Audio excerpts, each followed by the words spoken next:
Olá, caros amigos do YouTube, eu sou Kátia Magalhães, sejam todos muito bem-vindos ao canal Chaco Debate, o seu espaço de interlocução livre e democrática na internet.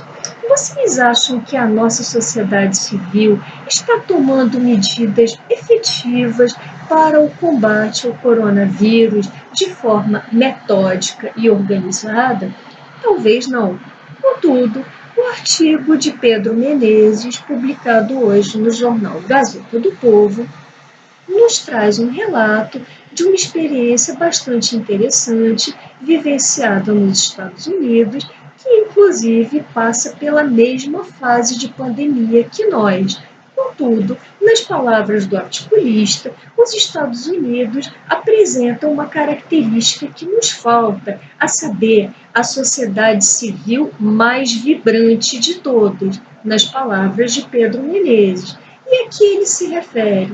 Ele se refere a atividades de grupos da sociedade civil que têm se debruçado na elaboração de planos bastante concretos para o combate à pandemia. E aí não estamos falando de documentos de puro teor programático, pelo contrário, estamos tratando de planos de ações concretas com metas e objetivos a serem alcançados.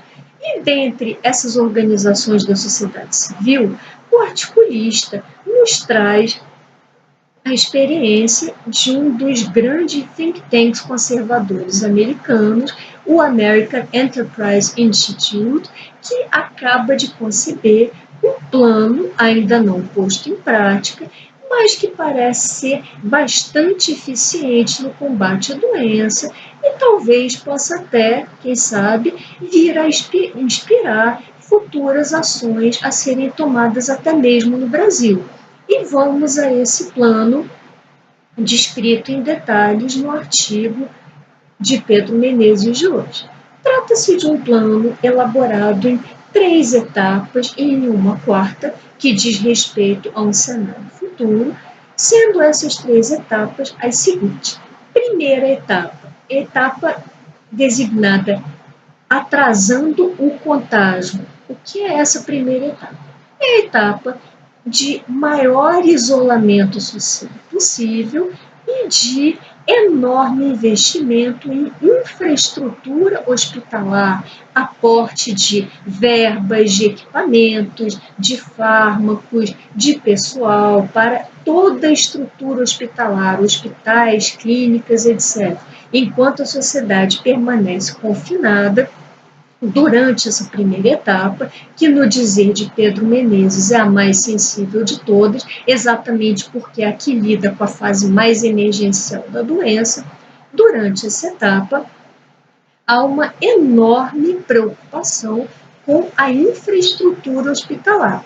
E nessa etapa são definidos, inclusive, os critérios para o relaxamento do isolamento social, o que, como vocês têm acompanhado no noticiário, tem sido, aqui entre nós no Brasil, colocado ao puro alvitre dos nossos governantes, dependendo de humores, de negociações políticas ou até mesmo de certas pressões sociais, mas nunca mediante parâmetros bastante objetivos, como proposto nesse plano que estamos comentando aqui.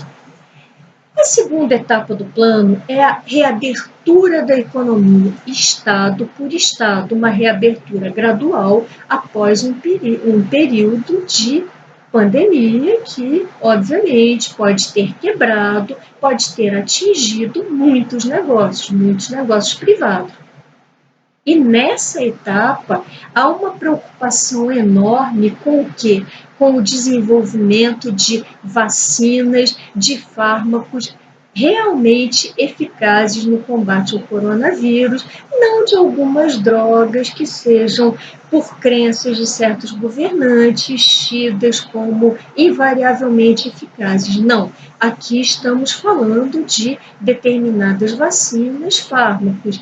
Inclusive, Só de acordo com esse plano, só se pode passar da segunda para a terceira etapa se a humanidade, se o estado da técnica, como se diz, já tiver alcançado essas tais vacinas e ou fármacos. E aí passamos à terceira etapa, que é a chegada, o retorno à normalidade, também sujeito a várias condições objetivas, sobretudo a distribuição eficaz desses fármacos, dessas vacinas, por toda a população, ou pela maioria esmagadora da população. Essa é a terceira etapa. A quarta etapa lida com o cenário futuro, já que o think tank muito bem concebeu a possibilidade de advento, após o coronavírus, de outras epidemias, de outras doenças, sobretudo causadas por vírus respiratórios, que podem vir a nos afetar seriamente, como, por exemplo, é o caso da gripe aviária. Já escutei de especialistas que, se sobrevivermos e quando tivermos dado por encerrada essa terrível pandemia de coronavírus, poderemos deparar com uma epidemia ou talvez uma pandemia de gripe aviária, de outros vírus.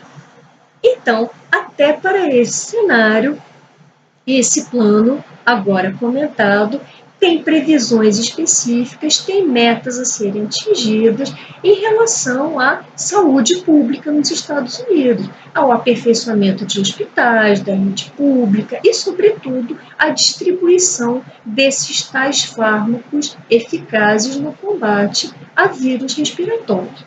E aí encerramos a resenha desse artigo e indago a vocês o que eu, na verdade, pretendia trazendo essa experiência americana, esse plano que ainda não foi nem colocado em prática, trazendo esse plano ao nosso debate. A nossa meta de hoje seria suscitar algumas diferenças muito sensíveis entre a sociedade norte-americana e a nossa. Por exemplo, observamos na sociedade norte-americana, conforme esse artigo, inclusive, uma enorme capacidade de associação.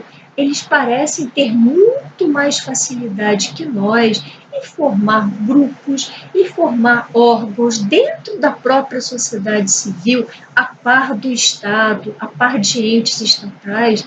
Eles parecem formar esses grupos que realmente se empenham e se dedicam na concepção de soluções para os problemas que os afligem. Inclusive, parece ser uma sociedade que já amadureceu a ponto de compreender que essa pandemia não será derrotada por mero milagre, ainda que as pessoas tenham uma visão religiosa, mas não será derrotada por mero milagre, por fruto do acaso, mas sim por uma estratégia, por um método bastante bem traçado e bem definido, como esse exemplificado no vídeo de hoje. Eles parecem ter chegado a esse grau de amadurecimento.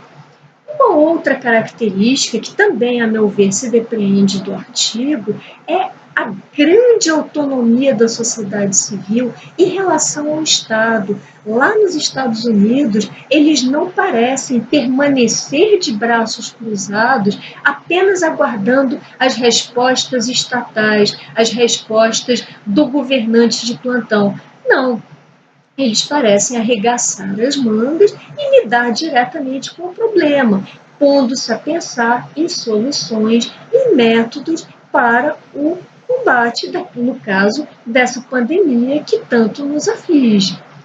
E aí chegamos às diferenças abissais entre essa sociedade, que parece ser bem mais autônoma, e a nossa, que, pelo contrário, parece uma sociedade bastante infantilizada, e quando eu uso o adjetivo infantilizada, já o fiz nesse canal e em outros vídeos, quando uso esse adjetivo, quero me referir a uma sociedade civil que parece adotar uma conduta imatura, quase que uma conduta de crianças, ali frágeis, vulneráveis, inteiramente à mercê da deliberação e dos recursos dos pais, que nesse caso seriam intimamente associados às figuras dos governantes. É uma sociedade imatura, é uma sociedade com pouca ou nenhuma iniciativa particular, sobretudo iniciativas de programas tão arrojados.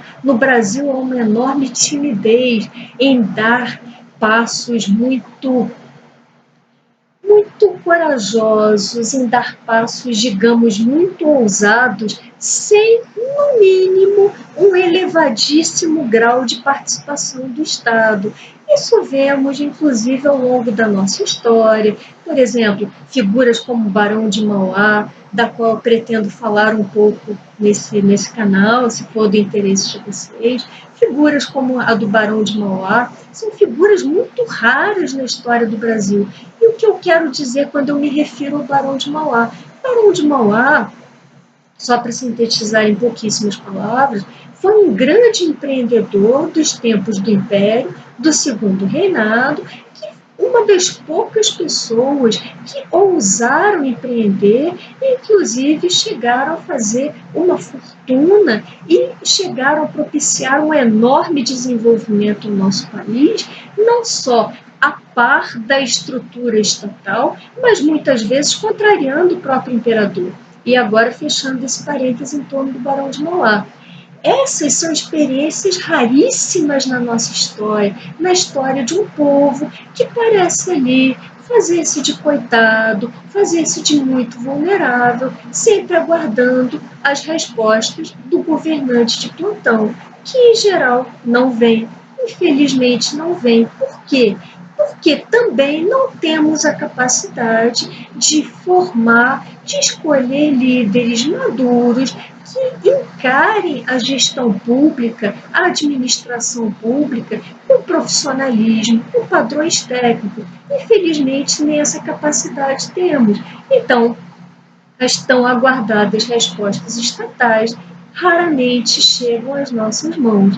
E aí, o que temos nós no nosso cenário brasileiro, contrariamente ao que vimos retratado no artigo de hoje de Pedro Menezes? Temos plano nenhum. Estamos simplesmente na etapa zero. Ninguém, nenhum dos nossos governantes se dirige à população com um plano de ações efetivas, muito bem delineadas, muito bem tratadas.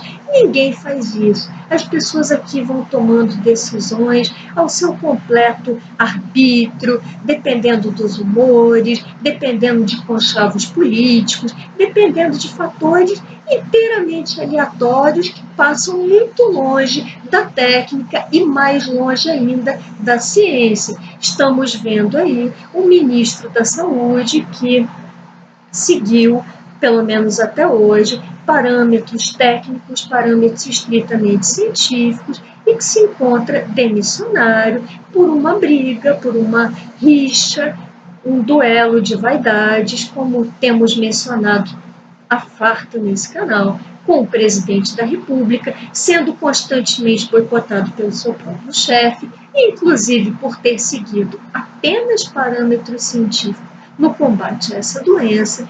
Temos, então, uma sociedade no estágio zero de meta, nosso estágio é zero, temos uma sociedade como que paralisada, atrofiada diante das nossas incertezas, da incerteza política, das incertezas jurídicas, já comentamos algumas aqui nesse canal, e temos uma sociedade assolada por contas públicas desajustadas em plena pandemia, onde pessoas do setor privado ou se arriscam suas vidas e dão continuidade aos seus negócios, ou simplesmente morrem de fome. Essa é a opção, a triste opção dessas pessoas. Enquanto que há uma fortíssima casta estatal, a fina flor do nosso funcionalismo público, que não para de receber seus vultosos salários, suas vultosas benesses,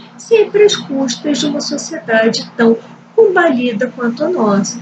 Então, esse é um cenário, confesso eu, pessimista.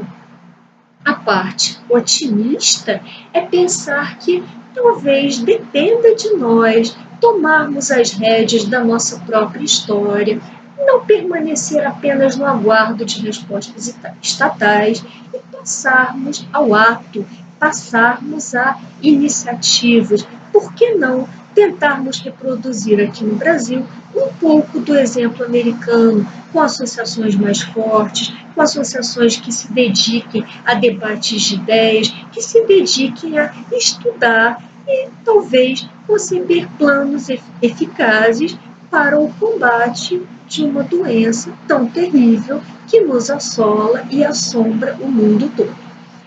Bom, essas eram as reflexões que eu queria compartilhar com vocês hoje. Se tiverem gostado desse vídeo, deixem seus likes, comentem. Por hoje me despeço e até o próximo Chá com Debate.